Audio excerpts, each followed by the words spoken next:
Welcome back. An incarcerated man at the James T. Vaughn Correctional Facility is speaking out. He's serving 9 decades following a fight that turned deadly. Yeah, he says there's a lack of options for low-income folks fighting their way through the justice system. 47 ABC's Deja Parker joins us here live in studio with the details. Now, Deja, tell us about the man that you sat down with.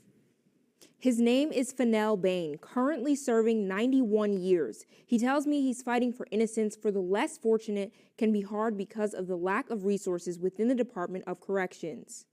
This is your life on the line. You should ask questions. Fennell Bain of Seaford now voicing his concerns about resources for those behind bars following a deadly fight in 2005. The guy, Michael, ended up passing away, and they said I was charged as an accomplice to the murder.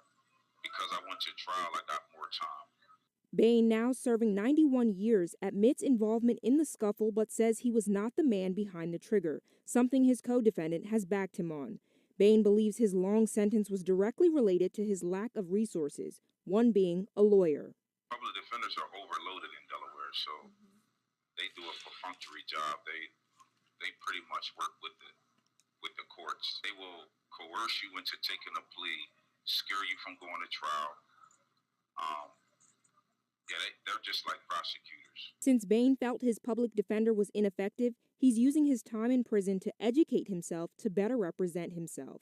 I research cases that are similar to my case and that where claims are raised that mirror my claims, and then I present my arguments based off of those cases. Bain says his access to law material has been limited. Mike Brickner, the executive director of the ACLU, couldn't comment on Bain's case, but says a lack of resources is a common problem. Oftentimes doesn't always have the resources that every single person needs, and the public defenders spread out.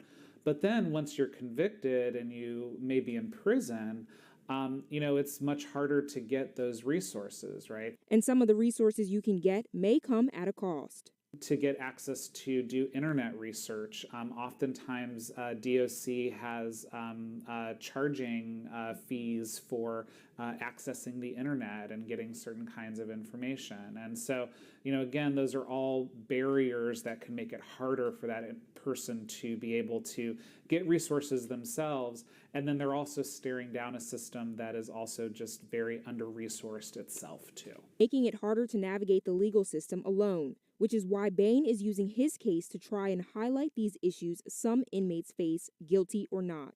A lot of individuals find themselves in the same situation as me, especially people of color. And if I don't stand up and say anything, it just keeps going. So our silence is their power. In order to move forward, Brickner says the justice system needs to make some changes. People who are incarcerated should be able to access information for free, that every single person should have access to those things.